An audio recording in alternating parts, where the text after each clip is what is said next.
नमस्कार दोस्तों, मार्गदर्शन पे आपका बहुत बहुत स्वागत है। दोस्तों आज मैं बात करूंगी गणेश चतुर्थी 2020।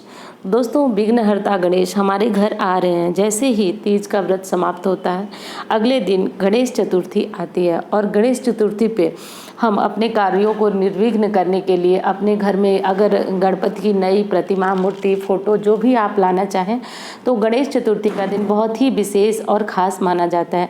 आज के दिन अगर हम गणेश जी की पूजा करते हैं तो वर्ष पर्यंत हमारे घर में किसी प्रकार का ऐसा कार्य नहीं होता है जिसमें विघ्न पैदा हो, क्योंकि गणपति को अगर आप प्रसन्न कर लेते हैं तो ऐसा माना जाता है कि आपकी सभी उलझनों, बाधाओं, व्याधियों सब कुछ समाप्त हो जाते हैं।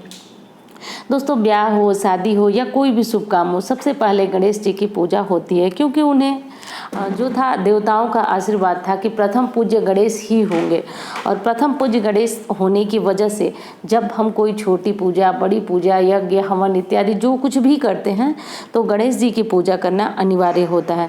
तो दोस्तों ये भाद्रपद की चतुर्थी तिथि को हम लोग गणेश चतुर्थी के रूप में मनाते हैं और इस दिनों से लगातार 10 दिनों तक भक्त इनकी पूजा करते हैं। और अगर 10 दिनों के लिए अगर आप इनकी पूजा नहीं कर सकते हैं तो आप 1 दिन के लिए, 3 दिन के लिए, 5 दिन के लिए भी आप गणेश चतुर्थी की पूजा कर सकते हैं। उसमें कोई परेशानी वाली बात नहीं है। अब दोस्तों देखिए, घर में अगर नई फोटो, मूर्ति आप कुछ भी लाना चाहते हैं तो आज के दिन लाइए। और घर में किस प्रकार गणेश जी की स्थापना, पूजा की जाती है तो वो विधि मैं आज आपको बता रही हूँ। और आप चाहें तो अगर मिट्टी की मूर्ति है, आप उसे विसर्जन करना चाहते हैं तो 10 दिनों के बाद आप उनका विसर्जन भी कर लें किसी पवित्र नदी में जा करके। और नहीं चाहते अगर आप किसी धातु की मूर्ति लाते हैं तो आप उन्हें 1 दिन के पूजन के बाद भी, 5 दिन के, 3 दिन के पूजन के बाद भी आप उन्हें अपने घर के मंदिर में रख करके और उनकी पूजा पाठ कर सकते हैं। तो दोस्तों गणपति हम सबके जीवन में सुख लाते हैं, सौभाग्य लाते हैं और हमारे जो कार्य होते हैं उनको निर्विघ्न पूर्ण करते हैं। तो दोस्तों सबसे पहले आपको क्या करना है कि गणेश चतुर्थी के दिन वही बात बताऊंगी जो हर व्रत त्योहार में होता है। तो आपको सबसे पहले सुबह उठ जाना है और दोस्तों ओम गणपतये नमः ऐसे मंत्रों का जप करना है, क्योंकि दोस्तों आज के दिन विघ्नहर्ता हमारे घर आने वाले हैं और इनके बिना तो हमारा कोई कार्य पूर्ण हो ही नहीं सकता, चाहे कोई छोटा काम हो, चाहे शादी, ब्याह, यज्ञ, हवन, कुछ भी।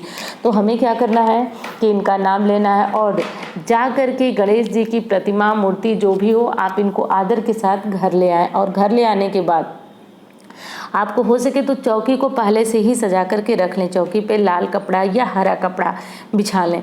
हरा कपड़ा भी जो बुध ग्रह से संपर्क वो करता है, मतलब मेल खाता है, और गणेश जी को भी हरा रंग, लाल रंग, ये चीज़ें काफ़ी प्रिय हैं।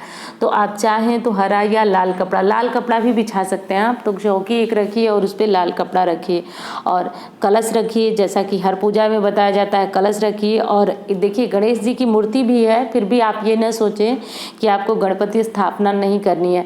आपको पान के पत्ते पे एक जो कसैली आती है उस पर मौली लपेट करके गणेश जी की स्थापना वहाँ पे करनी है और वहीं पे गौरी माता को बनाना है। तो जो गौरी माता को आप चाहे तो गंगा जी की मिट्टी से और हल्दी से और गाय का गोबर मिले तो अति श्रेष्ठ है, आप इनसे भी गौरी जी की को बना सकते हैं। और गौरी जी को बनाने के बाद आप सर्वप्रथम जो कलावल लपेट करके आपने गणेश जी को बैठाया, सबसे पहले उनकी पूजा करें और फिर गौरा माता की पूजा करें, फिर कलश की पूजा करें और उसके बाद आपको गणेश जी की विधिवत पूजा करना है।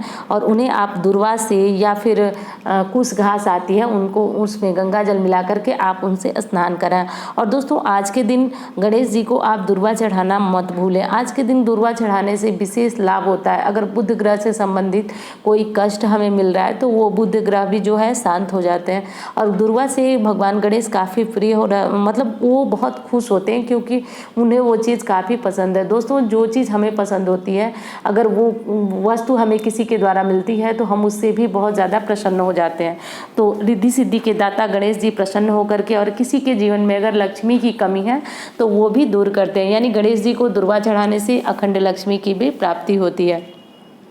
तो हाँ, मैं कह रही थी दोस्तों कि अगर आप चाहते हैं कि आप 10 दिनों तक नहीं मना सकते हैं त्यौहार, आप घर में नहीं रहते हैं, जो भी समस्या हो, आप चाहें तो धातु की मूर्ति यानी पीतल, चांदी, तांबा, जिस चीज़ की मूर्ति चाहें आप लेकर के घर में उनकी स्थापना करके और एक दिन ऐसी चौकी पर अलग से पूजा करें। फिर अगले दिन विसर्जन की मिट्टी की मूर्ति है तो आप विसर्जन करें, और मिट्टी की नहीं है तो आप उनको घर के मंदिर में रख कर के पूजा कर सकते हैं। तो ये बहुत विशेष विधि है।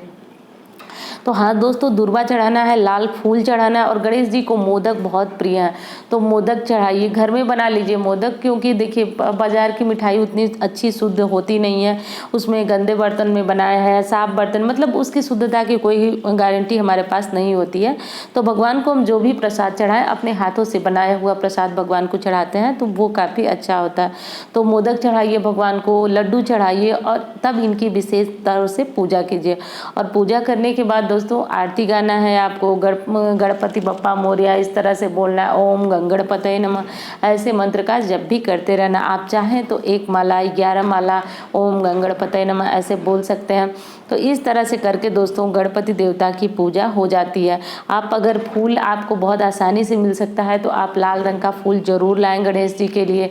बेलपत्र मिल सकता है तो वो भी लाएं, ये चढ़ाएं चीज़ें। और दोस्तों आप दुर्वा की माला, अगर आप चाहते हैं कि लक्ष्मी की प्राप्ति हो आपके जीवन में, तो आप दुर्वा की माला गणेश जी को चढ़ाएं। दुर्वा इनको मतलब भोग में के बाद भी दुर्वा चढ़ाएं, और उसके बाद जब आप इतनी सारी पूजा कर लेते हैं तो मुख शुद्धि के लिए पान इनको देना न भूलें। लौंग और इलायची पान में लगा करके और गणेश जी के सामने अर्पित करें, इससे मुख शुद्धि होती है देवता की। तो बोलें देवता मुख शुद्धि के लिए ये पान का बीड़ा तैयार है। तो बस दोस्तों अपनी श्रद्धा से इसी प्रकार हमें पूजन करना है, और पूजन करने के बाद आप सब परिवार मिलकर के गणेश जी की आरती गाइए। आरती गाने के बाद आप आरती पूरे परिवार में घुमाइए, और आपके आरती में जितने भी पैसे पड़े हुए हैं या आपने जो भी दक्षिणा चढ़ाया गणेश जी को, हाँ दक्षिणा भी चढ़ाइएगा, क्योंकि पूजा में जो विशेष पूजा होती है उसमें दक्षिणा चढ़ाने से काफ़ी लाभ होता है। तो ये सारी सामग्री आप उठा करके ब्राह्मण को अगले दिन दान दे सकते हैं, उस दिन भी दे सकते हैं। तो दोस्तों अब जान लीजिए आप कि गणेश जी की पूजा करने के क्या फ़ायदे हैं, या गणेश चतुर्थी इतनी विशेष क्यों होती है। तो दोस्तों पहले भी मैं बताई हूँ कि गणपति की पूजा हर पूजा पाठ या हर जो हमारे शुभ कार्य होते हैं उसमें की जाती है, क्योंकि गणेश जी को आशीर्वाद है देवताओं के द्वारा कि इनकी पूजा के बिना कोई देवता जो है पूजा भोग ये चीज़ें स्वीकार ही नहीं करते हैं। तो सबसे पहले गणेश जी की पूजा इनकी जरूर करनी चाहिए। और आज के दिन गणेश चतुर्थी पर जो भी जातक गणेश जी की पूजा पाठ प्रार्थना करता है उसके जीवन में समस्त जो कार्य होते हैं वो सिद्ध होते हैं, और कहीं से किसी प्रकार की बाधा नहीं आती है, क्योंकि दोस्तों गणेश जी जो है हमारे कार्यों को निर्विघ्न समाप्त करने में सक्षम है। तो दोस्तों यही सारी जानकारियाँ थी, यही आपको देना था। तो बस इसी तरह से करके गणेश जी की प्रतिमा, फोटो, मूर्ति आप लाइए। आप चाहें तो 10 दिनों तक मनाइए, और चाहे तो जैसे मैंने बताया उस तरह से मनाइए। और बहुत ज़्यादा प्रश्न ये पूछा जा रहा था कि धातु की मूर्ति लाए तो रख सकते हैं कि नहीं आज के दिन। तो दोस्तों बिल्कुल आप लाइए और इसे अपने घर के मंदिर में विराजित कीजिए। तो भगवान गणेश हम सबकी जो परेशानियाँ उसको हरण करें, हमारे जीवन में सुख आए, रिद्धि सिद्धि आए। तो इसी के साथ दोस्तों वीडियो मुझे पता है आपको बहुत अच्छी लगेगी। मिलती हूँ इसी तरह की वीडियो के साथ। धन्यवाद।